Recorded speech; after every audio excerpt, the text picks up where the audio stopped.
Have you ever wanted to take your dog for a hike or a walk and let them off leash, but never have the courage to actually unclip for fear that they'll run away? Training a safety recall might be just what you need to give yourself the peace of mind to lose the leash but keep your dog. Now, Ken Ramirez of the Shed Aquarium states that a recall is the retrieval of an animal from one place to another with the conditioned sound. For our purposes today, a recall is simply using a sound to ask your dog to stop what they're doing and return back to you. As an animal trainer for the last 13 years and as a dog owner myself, I've seen recalls work in all kinds of situations. In a zoological setting, safety recalls can be used in dangerous scenarios where animals are aggressing on each other or trainers. As a dog owner, I've seen a safety recall work by stopping a dog dead in his tracks as he's at a full run to run away and chase after a squirrel. Now, there are two different types of recalls. You use a simple one if you're a dog owner every day by calling your dog's name or asking them to come. What I would like to demonstrate for you today is how to train and use a safety recall, which should be used only during emergencies to ask your dog to return to you if you're afraid that they are going to get hurt or run away. Now, the most important thing to remember is that even if you're not an animal trainer, anyone can train your dog a safety recall as long as you have the right tools, the right sound, and are practicing in a really safe location before you take your dog on an off-leash hike. Now, there are some really important tools that you'll need for the training process. I'm going to divide them up into two different sections. The first portion of equipment that you're going to need for your training, your safety recall, are your reinforcement and your leash. Now, Ken Ramirez, in his book called Animal Training, states that reinforcement is the event which increases the frequency of the behavior it follows, which just means that it's going to make your dog more likely to come to you if you make that sound if they get treats. That's what reinforcement is.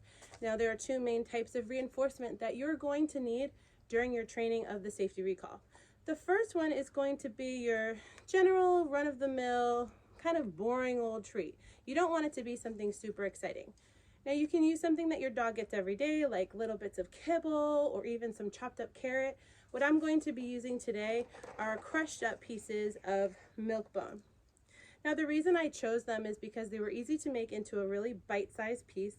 I know that they're not super exciting for my dog, but she still enjoys them. But also, they don't get really messy in my treat pouch. Now, the second type of treat that you want to use for your dog while you're training a safety recall is a really high value or special treat. Now, the reason you're going to use two different types of treats is one is to get your dog busy, and the second one is to reward your dog for that awesome behavior that they do. So the high value or special treats that I'm going to be using today, and trust me, my dogs are actually healthy, I'm going to be using spray can cheese, and I'm going to be using some chicken nuggets. Now, the reason I'm going to use these food items is because I know my dog and she loves people food. She doesn't get it very often, so it's really special to her. And don't forget to always have your leash when you're taking your dog on a walk.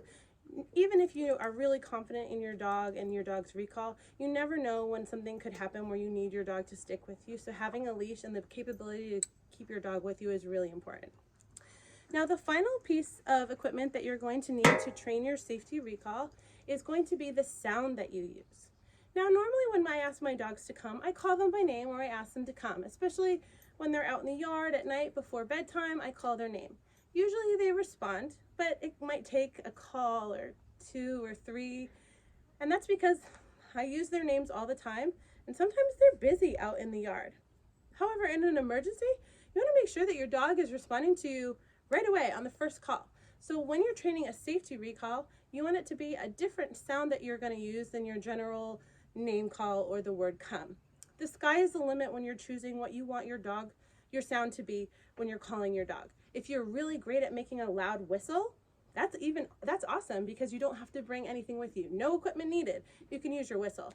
You could get a buzzer. You could clap your hands really loud. What I'm going to be using is just a general whistle. I like to have these with me because they're lightweight, they're easy to carry with me, and I just attach it right to my treat pouch. So when I take my dogs on a walk, if I grab my pouch, I've got my whistle. The most important thing to remember about the sound you choose is that it needs to be novel. It needs to be a sound that your dogs don't hear very often. My dogs never hear a whistle unless, well, they're out in the world and somebody does it and I'm not prepared for it. But they're not going to hear it from me unless I'm using my safety recall. You want to make sure, it's really important, that that is not a sound you use all the time. So if you're a great whistler and you whistle for your dogs to come all the time, then using a whistle for your safety recall is not the right choice. And the reason for that is Ken Ramirez states that the sound should be distinct so that the animal has the least chance of misinterpreting what the trainer or you wants them to do. All right, so now that you have the equipment that you need, I'm going to give you a little demonstration with my dog, Elby. Now we're here in my backyard. It's somewhere that Elby is very comfortable with. She feels very safe here. It's not super exciting for her to be out here. She's out here every day, all day long, and it's also fenced in, so there's not a lot of risk of her running away, even if she makes a mistake.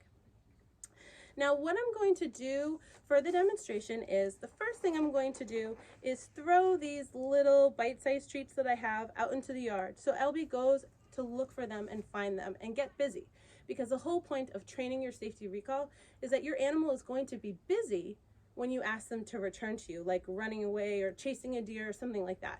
So I'm going to give her the opportunity to be busy by chasing after these treats. Once I see that she's done with the treats or she's still not focused on me, that's when I'm going to use my whistle and then call her name. The reason I'm going to call her name in a really excited fashion is because she doesn't know what I'm asking her to do yet. She doesn't know that I have that high value food. She doesn't even know what the whistle means. So I'm going to call her name and pair the sound of the whistle with the call of her name until eventually she starts responding to the whistle without a call. Now, she did practice this a little bit earlier today, so I would expect her to start responding to the whistle pretty quickly.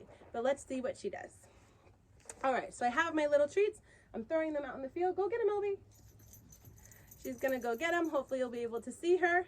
And then I'm going to blow my whistle, call her name, be excited for her to come, and give her some of that cheese. So let's see if she does it. Elby, come, good girl, you want a treat? Come on, Elby. Here she comes. Not super fast.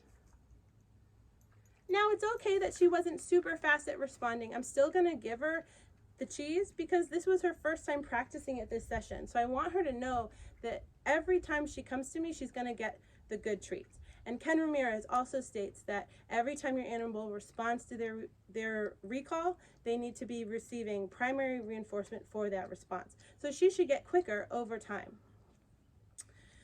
We're going to try it one more time just to see if she'll be a little bit more quick, but it's no big deal if she isn't. We'll just keep practicing. Here you go. So I've thrown my little treats. Now I'm going to blow my whistle and call her to me.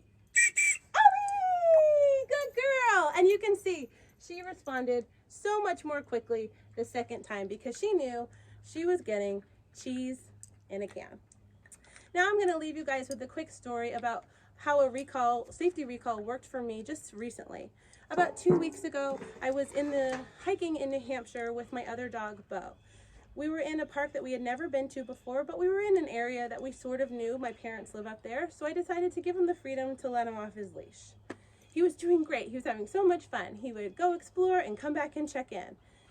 But then a squirrel ran by his path, and that dog took off so fast, he was out of sight in moments, and I knew he was going to be out of audible proximity just a couple seconds after that. So I took my whistle out, I blew it 2 times, called his name, and he came running within 30 seconds, and he got a whole bunch of treats for coming to do that. Now, I wasn't ever panicked that he was going to run away and I would lose him because I was confident that he was going to respond to that whistle before I even unclipped his leash. And the reason I was so confident is because we had practice in a safe location. I had the right equipment that I needed with me, and he also was really confident in responding to that sound before I even let him out into the wild.